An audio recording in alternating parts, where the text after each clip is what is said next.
Hey guys, so in this video I wanted to just show you an example of what my coaching check-in process looks like. And I have a very unique way of doing this, in which I will basically ask for my clients to send in a video report of how their week went, along with some spreadsheets that I send out that are included with my coaching to fill out, just because I like using data to analyze and track my clients and athletes metrics, so then I can have a more full picture of what's going on, what could be contributing to things that they are self-reporting in their video check-ins. And the reason why I also do weekly video check-ins with my correspondents is because it helps me foster a better relationship with my clients. Something that I think a lot of online coaching is missing, and what a lot of online coaches do miss, is the personal aspect of their coaching. And it's tough to foster a great client-coach relationship if there's never any actual discourse with seeing somebody's eyes, their body language, inflections in voice, their face, just being able to actually see them and kind of have an ongoing conversation. Week to week helps me to better coach the clients, get to know them, have a great client-coach relationship, and be able to then text back and forth, email back and forth throughout the week as needed, as issues do arise. But having this opportunity to be able to talk, I guess, face to face in some sort of sense, have an ongoing conversation throughout the coaching process via a video medium, helps make things a lot more personal. And it's something that I think has contributed to a lot of my results with my clients. And if you guys could look on my, my transformation pages on my website, testimonials on my Instagram, like, it works. And I don't require every single client to send in a video check-in. If they don't want to, they can just send me an email just saying how things went. Because everything that I do for my coaching is fundamentally for my clients. I have client-centered coaching. So they basically steer the ship. My role, I view with coaching, is more of a support system. My job to guide my client. It is to establish expectations, have good communication practices, help them achieve their goals, and help make them stronger people, both inside and outside of the gym, through enhancing their fitness journey.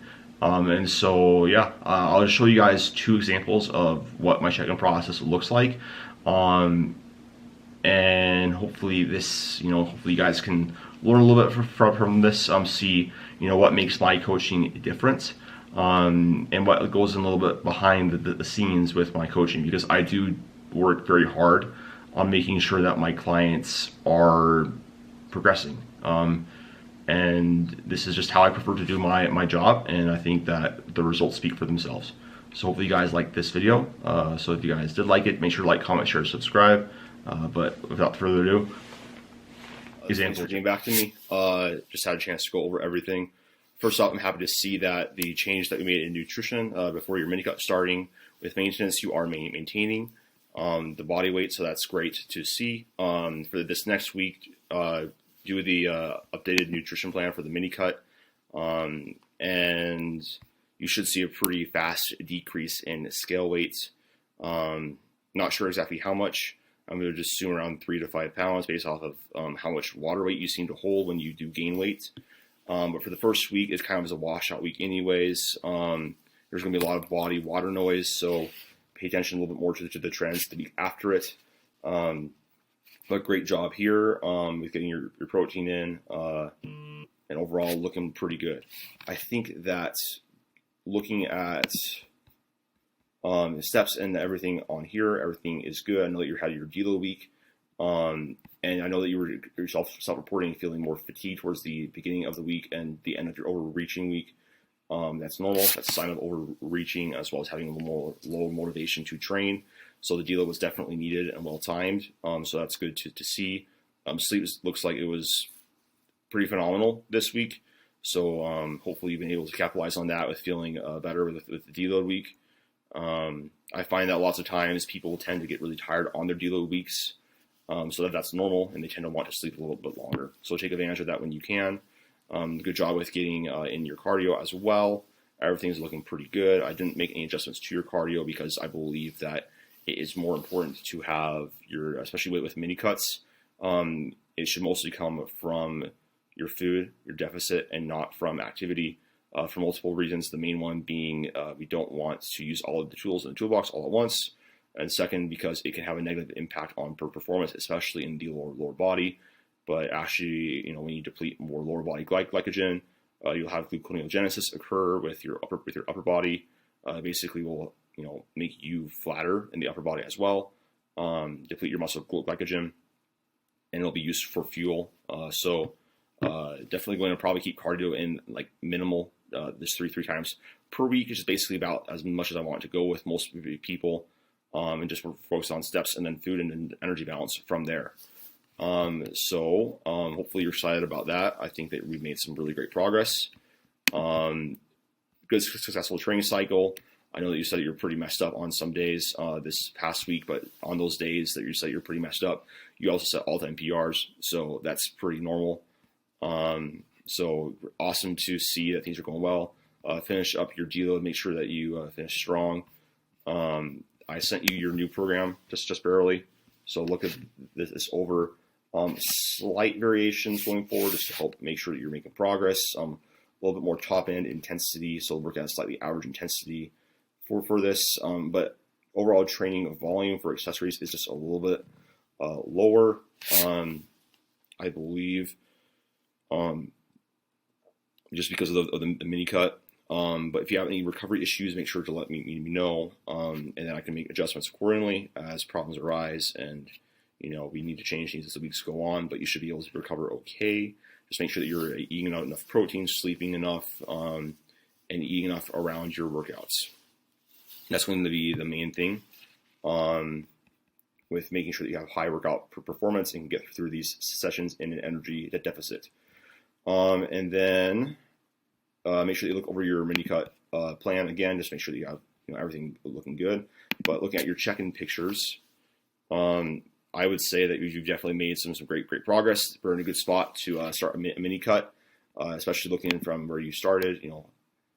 Well, obviously a little bit, peak mass right here, a little the mass below, but I think that you should be very, very, very proud about, from where you did start. Just looking at that compared to that, I'd say this boy gained some muscle. Look at that, look at that upper chest coming in, those delts, those arms. You're looking good, man. I think your this mini cut will be like unwrapping a Christmas present. So I'm excited for you. Keep me in the loop. Make sure that you track your macros, weigh out your food, keep on track with that. Keep water consistent as well. That's important with cutting and just overall performance. And then I know that you did ask if you can train a session with your brother this week on your deload. That's fine. Just make sure that the session RPE doesn't go above like a 6. So I probably recommend doing something like arms or shoulders for that. Chris, thanks for getting back to me. So it sounds like we had another good week of training, setting new PRs for new personal bests. Especially sounds like you're able to hit PRs even at a lower relative intensity than you have been before. So I'm really, really happy with how everything has been going, especially like on the training in general. It seems like we've really figured out more or less like a volume type of structure that's been really working, and you seem to be really responding well to the dosages and the intensities that I'm prescribing you on each one of these lifts. So basically what I'm doing on my end, just so that you understand, kind of what I do with all of this data is I have client records where I basically will track how much volume I'm giving you on like a squat, bench, or deadlift, and like back movements and biceps and stuff like that. How much was like I think the average intensities, with like the rep ranges and whatnot, for that, and I kind of use that to just guide future training decisions, because I monitor everything, and you do a really great job of keeping everything, there for me. So that's just what I'm doing, and I basically will take this and pass data, Chris blah blah athlete monitoring, and then say, hey, this is what he's responding well to, and this is what hasn't worked well. But it seems like we're in a really good spot right now with overall exercise selection. What's working well for you, having small tweaks and variations and intensities and whatnot. So I think that for right now, we're in a really great spot for overall training. So I'm really happy with how things are going.